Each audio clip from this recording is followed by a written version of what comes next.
Speaker. I ask unanimous consent that all members have 5 legislative days in which to revise and extend their remarks and insert extraneous materials on the measure before us. Without objection. I yield myself such time as I may consume. The gentleman's recognized. Thank you.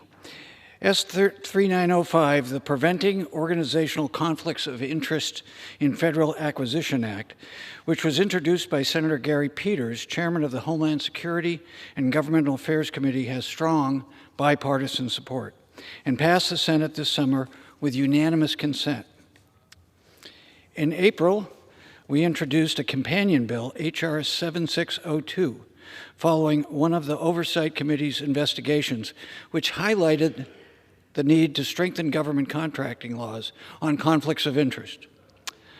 The committee's investigation found that a consulting contractor advised the Food and Drug Administration at the same time they were advising private sector clients who were regulated by the FDA.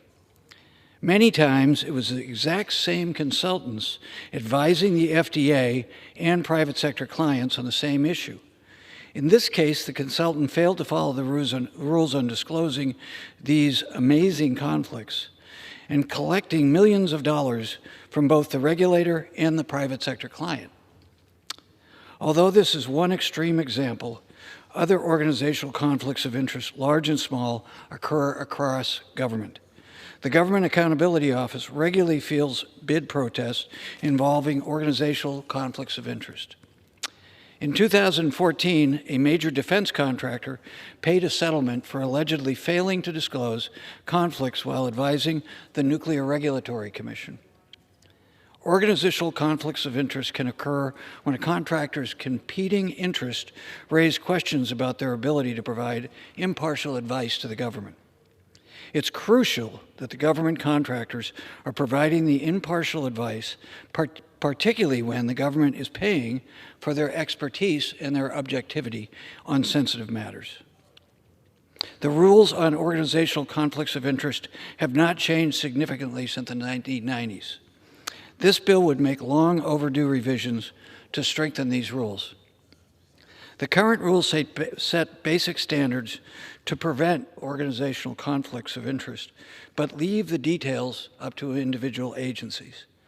The current patchwork system creates the risk of egregious breaches of the public trust.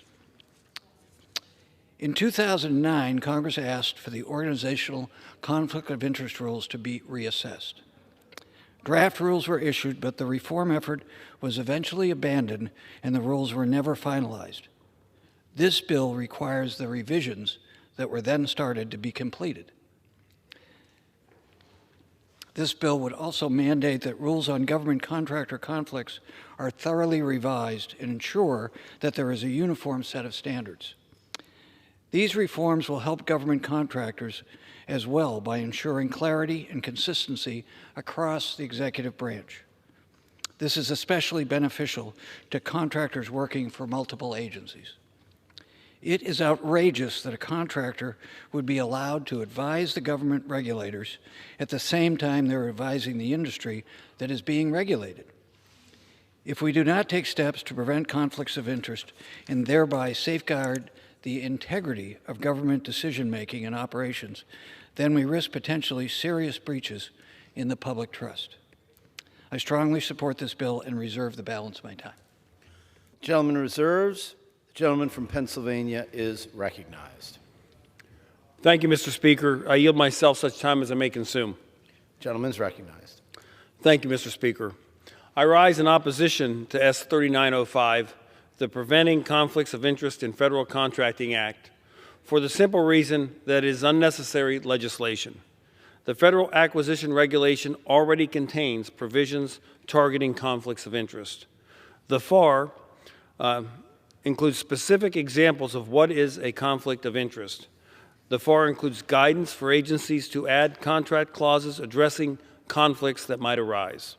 Therefore, it seems we are telling the Federal Acquisition Regulatory Council, the body responsible for federal acquisition policy, to do something it is already doing. As a result, this legislation will cause the FAR Council to do work it does not need to be doing. but they will surely feel compelled to produce something in the way of new regulations. That means it will become even more difficult for companies to do business with the federal government. And it is complicated enough as it is. There are concerns companies, especially small businesses, are deciding not to do business with the federal government because it's just too complicated. From a process perspective, Oversight Committee Democrats marked this bill up without any hearings with relevant agency officials to determine if this legislation was truly necessary. My Democrat committee colleagues may point to their report regarding one specific company of concern and argue that was proof enough we need to legislate in this already crowded space. But a simple case study is not a solid foundation for government-wide legislation impacting all federal contractors. If there are issues with agencies enforcing existing conflicts of interest, then Congress needs to conduct oversight over that federal government failure, not rush to pass more duplicative laws. In fact, that would be a responsibility oversight committee, which I could argue has not been doing the proper oversight over the past couple years. There may be other anecdotes about conflicts of interest, but let's be clear. No matter what we do, there will always be accusations of conflicts of interest. Republicans oppose conflicts of interest, but we also support responsible legislating. And we also support holding those who are not following the current law or regulation accountable rather than passing new laws. With this bill, the most likely outcome is unnecessary work and a more complicated federal procurement process. It will burden businesses and shrink the pool of eligible contractors, not reduce conflicts of interest. I urge opposition to this unnecessary duplicative legislation and reserve the balance of my time. The gentleman reserves. The gentleman from California. Thank you, Mr. Speaker. I want to speak just briefly on the work we have done on oversight on the opioid crisis, in this case specifically on the role that McKinsey Corporation played in, unfortunately, the tragedy that has been the opioid epidemic that led us to introducing this bill for greater oversight. Contractors, and I also want to just start by saying this is something that for me, Chairwoman Maloney and some of my colleagues on both sides expressed a great deal of passion for when we had hearings on the opioid epidemic and the role of some of these agencies, including requiring the chairman of Johnson & Johnson to come and testify in front of the committee. So the committee spent a good deal of time, and I know that there was concern across the aisle given the devastation that this epidemic has caused. But this particular initiative is directed at some of the things that were the most egregious part of what happened to the American public who suffered under the abuses of the opioid epidemic. And in this case, McKinsey, who is a contractor for both the FDA and for Johnson & Johnson and other people who are making money off of this well-told tragedy of how they were inducing people to be addicted to the drug that was supposed to be relieving their pain. And the contractors play a critical role in supporting the federal workforce and giving advice to government functions. So these are contractors that this initiative, this bill, would try to make sure the rules were clearer, that would help them as well. Taxpayers need to know that work is done ethically and transparently. Unfortunately, loopholes allow contractors that this initiative, this bill, attempts to close or will close to advise private sector clients and the federal government at the same time. I think anyone would agree that that's a conflict of interest. Most notorious example is what I just referred to. This conflict of interest playing out in McKinsey and Company's work on Purdue Pharma's roadmap, in this case, to quote unquote turbocharge opioid sales. They were giving them advice on how to turbocharge an addictive drug that was causing devastation across this country. And one of the things that led me into this discussion when I was in the legislature in California were two parents who separately brought the tragic case of how their kids had lost their lives because of this. The conflict of interest fueled the opioid crisis that has claimed hundreds of thousands of American lives. I'm grateful and proud of the work that I was able to do with a former chair Elijah Cummings, who took a great passion in this, to open the committee's investigation in Purdue Pharma specifically. And I'm grateful to current Chair Maloney for continuing this work. A vote to pass this bipartisan bill today will send it to the President's desk and will bring much needed transparency to federal contracting and helped to address some of the things that led to the opioid crisis epidemic in this country. Mr. Speaker, I would reserve the balance of my time. And I have no other speakers. From Pennsylvania. Mr. Speaker, I have no further speakers, and I'd be prepared to close. All right, gentleman's recognized from Pennsylvania. Thank you, Mr. Speaker. Despite addressing a valid concern, this legislation is simply unnecessary. Federal contractors are already supposed to provide impartial and objective assistance to federal clients. The risks of conflicts of interest are addressed by the Federal Acquisition Regulation. I am confident the American taxpayer and our national interests are already protected in this area of federal procurement policy. And I know that gentleman mentioned opioids and the drug crisis, and that is a concern for all Americans. But so is all the fentanyl that is killing Americans coming across our southern border. So I would hope my colleagues would force the administration to close our southern border, make sure these illegal drugs aren't coming over and killing Americans. I urge that we oppose this bill, which would burden companies, both large and small, that want to do business with the federal government. And I would reserve my time. Does the gentleman reserve or does the gentleman yield back? Reserved. The gentleman reserves. The gentlewoman from New York is recognized. Mr. Speaker, I feel very strongly about this bill. It's one that came out of a research project that we had on contracting, where we found a major consulting firm was working for the FDA and the manufacturer at the same time. They didn't even have different people. It was the same people working for the FDA on regulation and for the contractor, the manufacturer, who wanted easy regulations on the product they were putting out, in this case, opioids, which has killed more Americans than any other drug probably in history. I want to thank my colleagues in the Senate for introducing it and the staff of the Government Oversight and Reform Committee for introducing it here in the House.